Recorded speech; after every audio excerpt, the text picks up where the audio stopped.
క్షమాపణ చెప్తే చెప్పడంలో తప్పులేదు. చెప్పినంత మాత్రాన చనిపోయిన వాళ్ళు బతికి రారు కదా. అది అవన్నీ ఎవరో ఏదో మాట్లాడారంటే వాటికన్నిటికీ స్పందించాల్సిన అవసరం లేదు. కాకపోతే తప్పిదం జరిగింది, అది ఎలా జరిగింది, ఎట్లా జరిగింది అనేది ఎంక్వైరీ చేస్తారు. బాధ్యుల మీద కఠినమైన చర్యలు తీసుకుంటారు, అందులో ఏమాత్రం డౌట్ లేదు. సార్, కొద్దిమంది బోర్డు మెంబర్లు టీటీడీ ఈఓలు కానీ లేదంటే అధికారులు కానీ రాసిన లేఖలు పరిగణలోకి తమకు తీసుకోలేదు. వైకుంఠ ఏకాదశి లాంటి పర్వదినాల్లో చేపట్టే కార్యక్రమాలకి బోర్డుని కన్సల్ట్ చేయలేదు అని చెప్పేసి, ఇది వాస్తవమా? ఏకపక్ష నిర్ణయాలే కారణం అది? ఏకపక్ష నిర్ణయం ఏం కాదండి.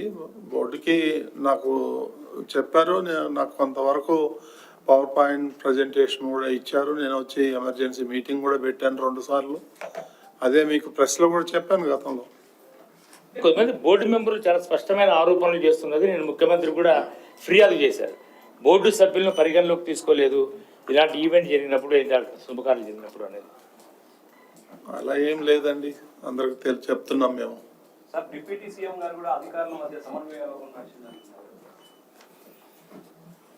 అదే ఎంక్వైరీ తీరుతుంది కదా. మేము ఎట్లా చెప్తాం? రాబోయే రోజుల్లో ఎంక్వైరీ జరిగేటప్పుడు మేము ముందునే ఇట్లా జరిగింది అట్లా జరిగిందని చెప్తే ఇంక ఎంక్వైరీ ఎందుకు? సీరియస్గా పెట్టే కదా జ్యుడిషియల్. ఇది సీరియస్గా ఉంది కాబట్టి మనం జ్యుడిషియల్ ఎంక్వైరీ చేసింది.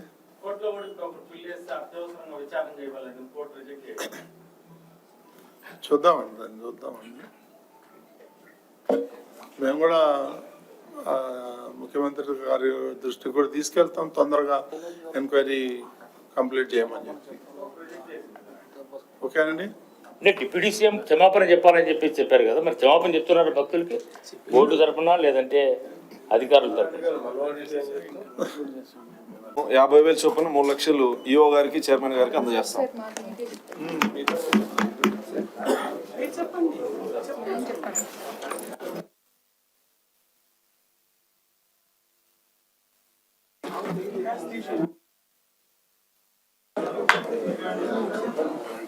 ఎంఎస్ రాజు ప్రకటించినట్లే మన ప్రశాంత్ రెడ్డి గారు 10 లక్షలు ఇస్తా అన్నారు.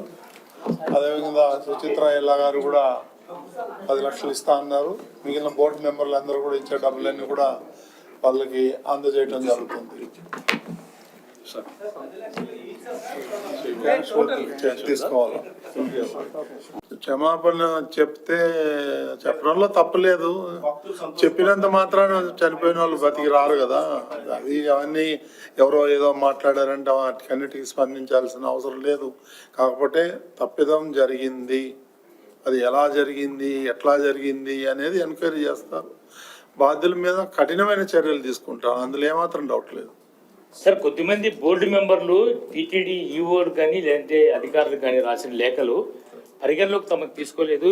వైకుంఠ ఏకాదశి లాంటి పర్వదినాల్లో చేపట్టే కార్యక్రమాలకి బోర్డుని కన్సల్ట్ చేయలేదు అని చెప్పేసి, ఇది వాస్తవమా? ఏకపక్ష నిర్ణయాలే కారణం అది?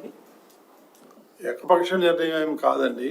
బోర్డుకి నాకు చెప్పారు, నాకు కొంతవరకు పవర్ పాయింట్ ప్రజెంటేషన్ కూడా ఇచ్చారు. నేను వచ్చి ఎమర్జెన్సీ మీటింగ్ కూడా పెట్టాను 2 సార్లు.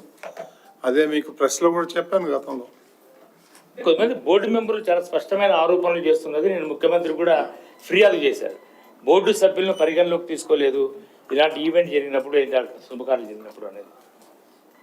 అలా ఏం లేదండి, అందరికి చెప్తున్నాం మేము. డిప్యూటీ సీఎం గారు కూడా అధికారుల మధ్య సమన్వయం అదే ఎంక్వైరీ తీరుతుంది కదా. మేము ఎట్లా చెప్తాం? రాబోయే రోజుల్లో ఎంక్వైరీ జరిగేటప్పుడు మేము ముందునే ఇట్లా జరిగింది అట్లా జరిగిందని చెప్తే ఇంక ఎంక్వైరీ ఎందుకు? సీరియస్గా పెట్టే కదా జ్యుడిషియల్.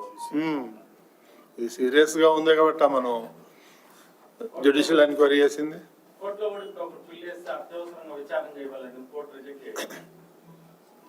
చూద్దామండి, దాన్ని చూద్దామండి. మేము కూడా ముఖ్యమంత్రి గారి దృష్టికి కూడా తీసుకెళ్తాం, తొందరగా ఎంక్వైరీ కంప్లీట్ చేయమని చెప్పి. ఓకేనండి. అంటే డిప్యూటీ సీఎం క్షమాపణ చెప్పాలని చెప్పారు కదా, మరి క్షమాపణ చెప్తున్నారు భక్తులకి బోర్డు తరఫున లేదంటే అధికారుల తరఫున? 50,000 చొప్పున 3 లక్షలు ఈఓ గారికి చైర్మన్ గారికి అందజేస్తాం. ఈ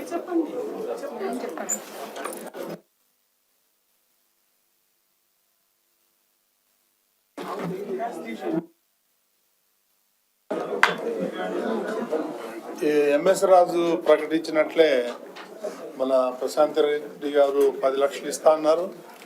అదేవిధంగా సుచిత్ర ఎల్లా గారు కూడా 10 లక్షలు ఇస్తా అన్నారు. మిగిలిన బోర్డు మెంబర్లు అందరూ కూడా ఇచ్చే డబ్బులన్నీ కూడా వాళ్ళకి అందజేయడం జరుగుతుంది.